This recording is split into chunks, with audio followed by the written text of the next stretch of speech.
variation can lead to. We are going to look at natural selection.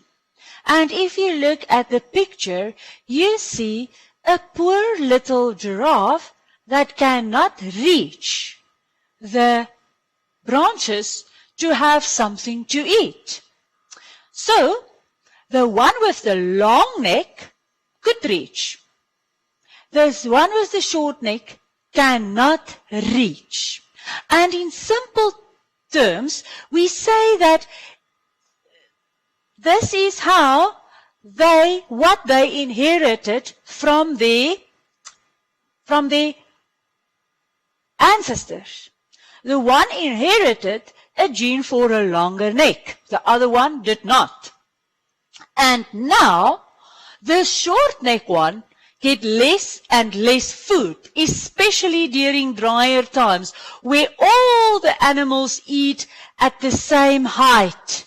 And only those that can reach the top branches have something to eat. So we say, variation provide better chances to survival for certain genetic types, for certain genotypes, those with the gene for long necks. So that means with that gene of having a longer neck inherited from your ancestors, you have a better chance to survive. If you can eat, you become mature. Eventually you are sexually mature and you can breed. If you cannot eat, you cannot breed, you do not have offspring. But that short necks is also not transferred to any other giraffes. But those with the longer necks, they meet pairing mates, they reproduce, and which gene will be moving on, will be inherited in that species, the gene for the longer neck. So, they will inherit the favorable characteristic and they will be better adapted. And that means they were selected by the features of the environment, by nature. And they will survive and they will reproduce. And that is where they get the term for natural selection. Selected by the nature, by the conditions in the environment. But actually, it was due to the fact that they inherit the specific gene that bring them to have a specific phenotype to reach the higher branches with the leaves that can still be eaten and provide nutrition. Natural selection can therefore lead to evolution. How? Because if this change is over million of years, and it leads to that those two species that once came from the same ancestor cannot breed anymore, we have a new species. So evolution is when we have a change in the genetic material over many years, it is inherited from a common ancestor, and the responses to the environment cause change that now leads to the formation of a new species that is evolution. And to tell you a little story to understand that, there was a group of lovely butterflies. They all lived in a beautiful garden. And they were adapted to eat this flower that was the blossoms of peach trees. But one day there was a strong wind and it blew a few of these lovely butterflies out, and they end up in a new garden. And in this new garden, there was no pink peach flowers. And some of them had the ability to eat of the. So, of this group that end up in a new garden, only those that was adapted, we had the right mouth parts that could have get some nectar from this completely new type of flower. Only they could mate, had the energy to reproduce, and eventually those that cannot mate died. But with them also they allow with the mouth parts that cannot eat. So all the offspring can survive. And after a while, there was a few of this they can reproduce. But over many of the years, the change also was in other characteristics. And there was now a new species. The color changed. And this could not, after millions of years, could not reproduce with those in the peach garden anymore. And then we have a new species. So, very important. When we have overpopulation, it tells us that there are enough resources for the species to survive. But the moment when there's a change in the environment, the type of food, the availability of water, the quality of the air, when anything change in the environment, all those that can survive needs to be different from the group. There need to be variation. And those that now can survive the changed conditions mean they are better adapted. And they use the term, the fittest will survive. The fittest will survive. Fit means to be best adapted to stay alive. You can breed when you are adapted. You have the energy. You are fit. And now you can pass on the alleles to your offspring. And they will not have the alleles that cannot survive. They will only have the alleles that they inherit from their parents. Slowly the genotype will change and it will be visible in the phenotype. All of the butterflies will have better equipped mouth parts for the white flowers in the white garden. Eventually, the phenotype change, and over a long period of time, there's evolutionary changes and a new species. And that brings us to something that happens in humans. In humans, we also had a mutation. Now I want to tell you, a mutation is many times it is harmful. We think hemophilia, we think cystic fibrosis. All that is a harmful mutation.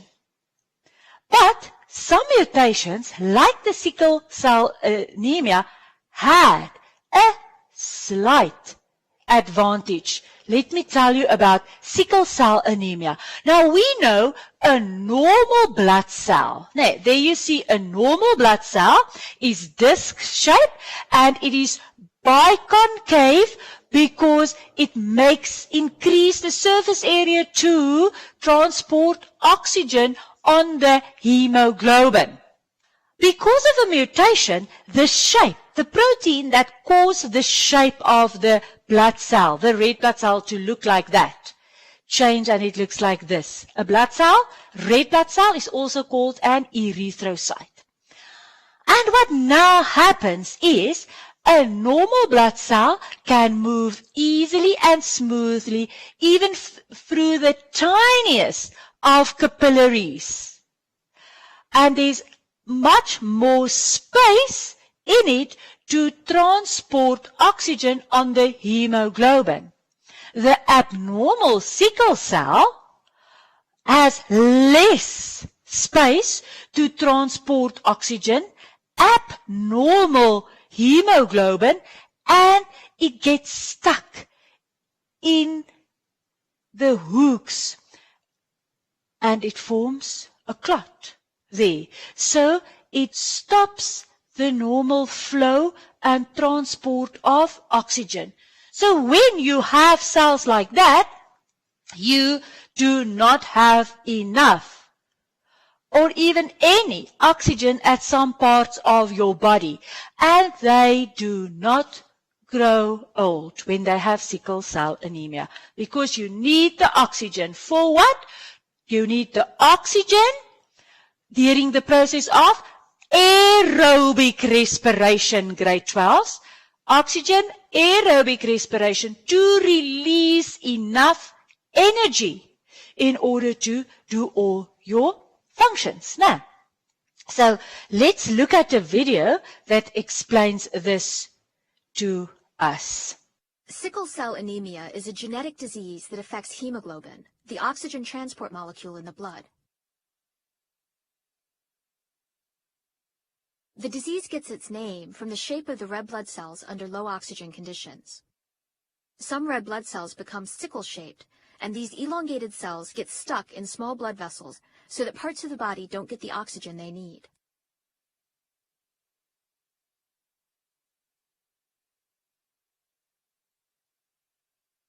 Sickle cell anemia is caused by a single letter change in the DNA. This in turn alters one of the amino acids in the hemoglobin protein. Valine sits in a position where glutamic acid should be. The valine makes the hemoglobin molecules stick together when oxygen tension is low, forming long fibers that distort the shape of the red blood cells, and this brings on an attack. So, grade 12, sickle cell anemia is a recessive allele, to be caused due to this strange mutation. Do you think it's a gene mutation or a chromosome mutation? Only one amino acid is changed. Yes, it is a gene mutation. So, when we have two unaffected carrier parents, we can have a child that is affected. Two heterozygote parents, heterozygote father, heterozygote mother. The small r is for the sickle cell anemia. Now, and if we have then a parent that can give one to that child and the other to that child, we have a sickle cell anemia case in the child. But they also say that sickle cell anemia is a codominant trait. Aha. So the moment when we have codominance, we know that we can have a normal child, we can have a sickle cell disease child, but we can have carriers. Yes, and my question would have been, okay, if the two parents are carriers and they don't, then they have the disease if it's codominant. Interestingly, they do not show the symptoms. So if you have sickle cell anemia, you cannot carry oxygen. If you have normal blood, of course you are healthy. But if you have both alleles, you are a carrier, you will not show the signs of the disease. Why? It's codominant. You have the cells, but you do not show the signs of the disease. And interesting that heterozygotes that produce both types of the blood cell has a very interesting fact. They do not suffer from malaria. They do not suffer from malaria. Some way or the other, the malaria parasite cannot breed inside their red blood cells the same way. So where do we find most sickle cell carriers? In the malaria areas. Because they survive the malaria and they transfer the sickle cell to their offspring. Unfortunately, there is a chance to have an offspring that has sickle cell anemia, but only if both parents has the sickle cell trait, they have the advantage. They will survive the big M. The big M is for malaria. No, they will survive it. They will transfer this gene to their offspring. In fact, 3 out of every 4 possibility for their offspring. Now, in malaria area, this child does not have a good chance to survive if he is not taking care of the mosquitoes, the malaria mosquitoes. So in malaria area, this one have a risk. This one will not survive because the sickle cell will bring not enough oxygen and this child will not survive. But these two have a better chance to survive. And now I want you to look at the proper way how to write down sickle cell anemia. If you can remember when we had codominant alleles, we use a C. C, let's think of a red flower and a white flower that brings a pink flower. We use a C, W, C, R. Both capital because codominant means equally dominant. Now here we use the HB. We use the HB, I'm writing it bigger so that you can see it, for our trait. And we can have normal, or they use an A, normal, or we can have sickle cell. If you are a carrier, you have both. You will survive malaria. You are malaria resistant if you have this combination. If you have normal, and in this case they use an A, please read which letter they ask. This is a normal, and the normal one has no malaria resistance. Unfortunately, if you have sickle cell red blood cells and you are homozygous sickle cell, you have severe anemia. Anemia was when you do not have, when you have a lack or a deficiency of iron. That was anemia. No. But sickle cell anemia is where you are tired, do not have enough oxygen, do not have enough energy, not due to a deficiency of iron, but to a problem with the shape of the red blood cell. That is a mutation and definitely a gene mutation. Okay, isn't that very, very interesting? This is a mutation that is harmful if you are homozygous. SS. If you are homozygous, you suffer from anemia, you cannot get old. If you are heterozygous, you can have a resistance against malaria. So interesting. Now, so the correlation, and here is where you see the falciparum malaria. Now, where the malaria parasite, you remember it's a plasmodium, Plasmodium falciparum, Plasmodium vivax, but Plasmodium are found over these areas of the world. Now, due to the fact that who will survive conditions with the malaria parasite? Those that are sickle cell heterozygous.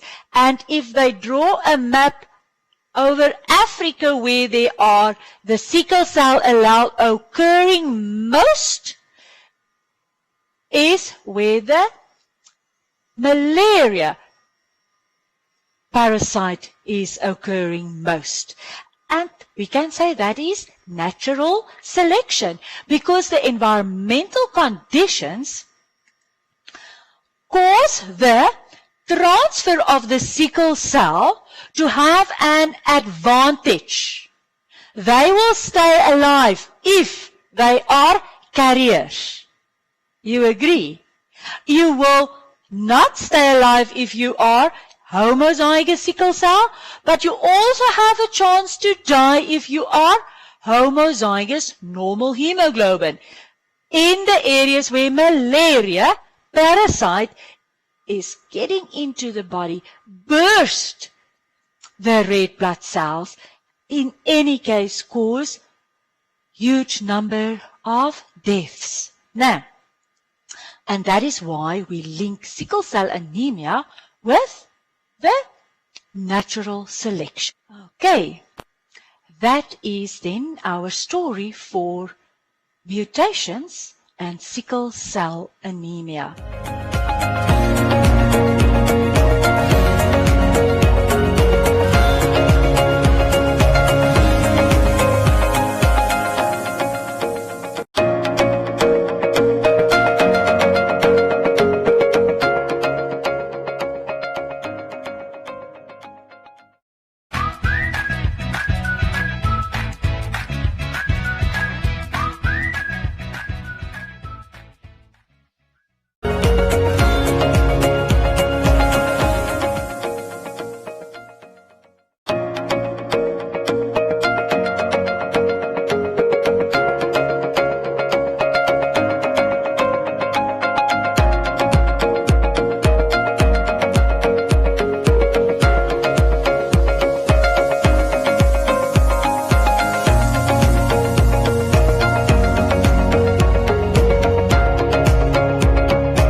On the worksheet that we did on natural selection. I wonder if you also feel it, that we are now doing more interesting perhaps, but also more difficult work. With difficult, I mean there's a lot of information that I have studied that I now need to incorporate in my answers. When you see an answer, grade 12, higher level, means go into what you know. So it is important to work back and refer in your answers to what you know about this topic. The first question, define the term gene. Yes, gene was long ago, 2 chapters or what ago. But still, we are working with genes because the genotype need to change during natural selection.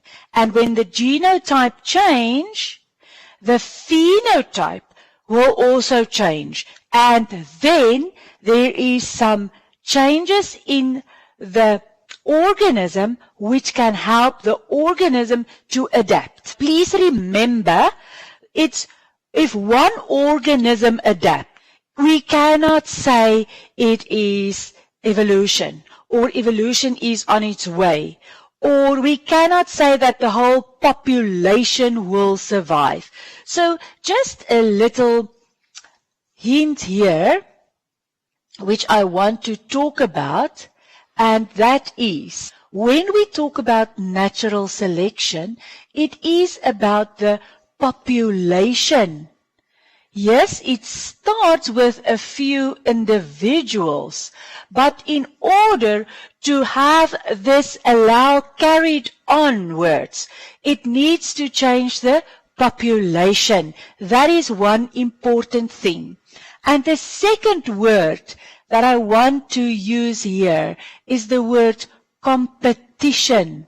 The word competition is one that competition is eventually going to determine if a population can survive in an environment. So competition refers to, can you outcompete either with other organisms living with you in the same area, compete for water, safe place to stay, to hide, and with pairing mate. And those that can find a pairing mate and transfer the healthy gene, in the case of sickle cell anemia, onto their offspring will eventually cause the natural selection of specific alleles for the population to survive. I hope you understand that. First question, define the term gene. A length of DNA or a part of a chromosome, or a length of DNA on the chromosome which carries the genetic code for particular characteristics of an organism. A gene mutation occurs when part of the DNA on a single chromosome is changed.